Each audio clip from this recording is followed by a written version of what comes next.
Hello, John Bloodworth, Gentleman Crafter here, and I've been working with a bit of coding and various tools, and I wanted to come up with something that would be very, very useful to us in the crafts sector. So I set my mind to creating a distress ink blending generator tool. So you've obviously got a few distress ink pads yourself, I would imagine, and you've always tried to do blending charts or blending swatches. Well, what I've created is a little online test tool where you can select a number of colours to mix, choose those colours, and then get a live preview or approximation of what that would look like, so you can see if it's going to work before you even crack those ink pads open. So let me give you a very quick tour. Once you've launched the tool, which I'll give you a link to in the description below, place there. But basically we've got the ink blending tool in our browser here, and we have sharing tools at the top, so if you find this useful, please do feel free to share it with anyone on any of these social platforms, or indeed bookmark it for yourself so you can come back to it in the future. There's a quick guide here on how to use it, and also an idea of what's coming next with this, because I'm going to keep developing it and add different features. So if you've got any ideas, please do let me know in the comments below this section video. Or if you've got ideas for other apps that you think would be useful, let me know. Anyway, very, very simple. You first select the number of colours that you'd like to mix, and we're going from anywhere from 2 to 6 colours. So I'm actually going to start simple and go for...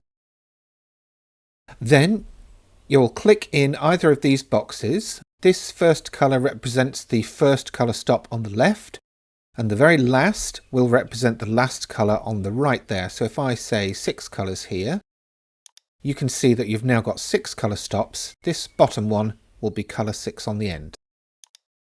But we're going to go for 2, as I say. Now, if you click in this box, you'll get a full scrollable list of all 73 currently available colours. I'll try and keep this updated as more are released, but this is 2026 in May. So we've got all 73 available colours here. So let's just start with something like saltwater taffy. And that basically gives us the ink or the colour in here in stop 1. Because it's got nothing to blend with, it's just solid colour at the moment. Now, if we don't want to spend hours scrolling, we can actually type in here and just start typing and it will find something for you. If I do pink, nope. If I do candied apples, let's go for C-A-N-D, and there we have candied apple. Just click on that and we now have that colour applied to the end stop, and you can see that blend. Now you can adjust these sliders to get a better idea if changing the positioning or the density will make a difference. Obviously it's not super true to life, it's an approximation because we are obviously working digitally, but it's a start. So let's take a look at this with an extra colour. So as we see here, the first colour was placed here and the second here, and then we have a space for a third. Let's go for barn door for this one, it's a darker red. So add some subtle blending here, but let's click on this X to clear that box, and then we can scroll down.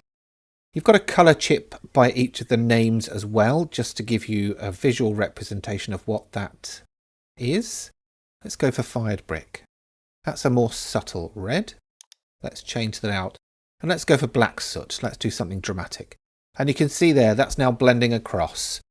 So it's great. Now, in the future version, so I'm still working on this, I'm going to add a way of exporting and sharing this as a colour swatch, hopefully with the names on it as well, that you can then either share on social media or print out for your own little library.